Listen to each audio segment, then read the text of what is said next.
Hi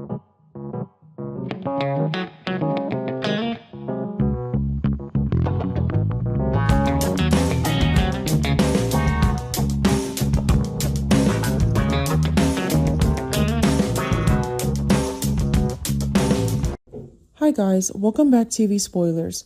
Today I'm going to reveal a dramatic chase as Nick mysteriously disappears. Noah and Sharon try to rescue Nick from Matt's blackmail message. Nick is taken hostage, leading Noah and Sharon to a hidden clue. Nick disappears after trying to lure Matt out.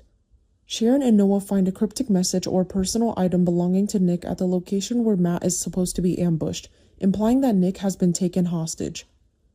This message or item continues a subtle clue that only Sharon and Noah, with their deep understanding of Nick, can decipher, leading them to Matt's first hiding place. Nick's sudden disappearance is not just a gap in communication, but a direct fall into an abyss for Sharon and Noah. Previously, both of them clung to the hope that Nick was merely secretly pursuing his own plan to force Matt to reveal himself, that his silence was just part of a trap he had prepared. But time dragged on, the unanswered calls piled up, and that silence gradually turned into an invisible pressure squeezing their chests. Sharon sensed the unease instinctively, having known all too well how Nick had risked his own life to solve everything. Noah shouldn't shake the feeling that this time was different, that his father wasn't simply out of contact, but was truly in a situation beyond his control. The more they tried to remain calm, the more they realized the fear was spreading rapidly, seeping into their thoughts, eroding every last shred of hope. When Sharon and Noah arrived at the place where Nick was allegedly trying to trap Matt, the scene before them offered no comfort. There was no longer any sign of a planned operation, only the chaotic aftermath of a confrontation that had gone awry. Everything felt cold, disjointed, and suspicious, as if the events had ended too quickly for Nick to offer any explanation.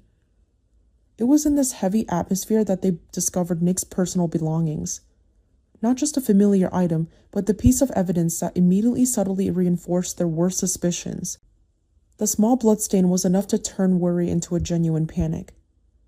For Noah, it was the moment of all assumptions of safety crumbled. For Sharon, it was a blow to her maternal intuition, a woman who had often foreseen storms before they actually struck.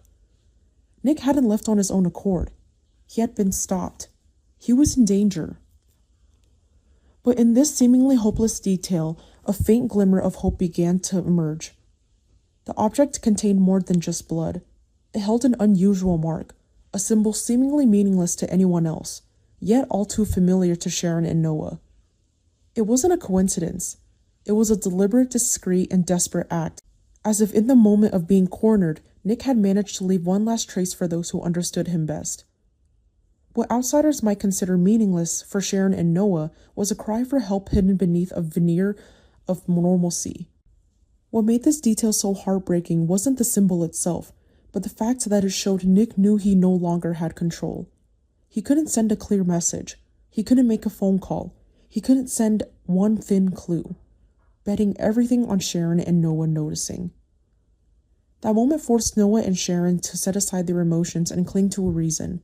Fear was still there, but it could no longer paralyze them. They began to examine every minute detail, scrutinizing every clue, trying to piece together the fragmented clues into a concrete direction.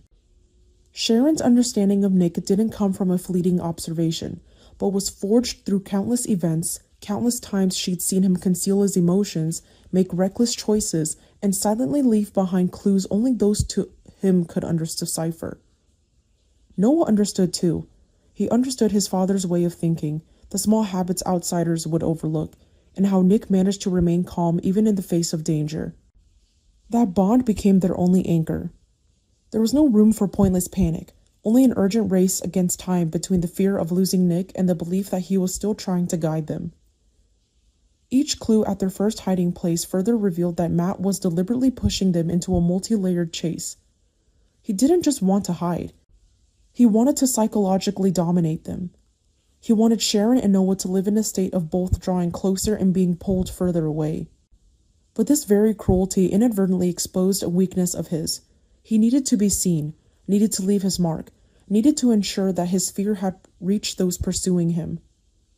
For Sharon and Noah, that was the only thing they could cling to at this moment. Sharon and Noah stood amidst the still hot traces of truth, understanding they had touched the first door but couldn't yet pull it out. The truth was clear.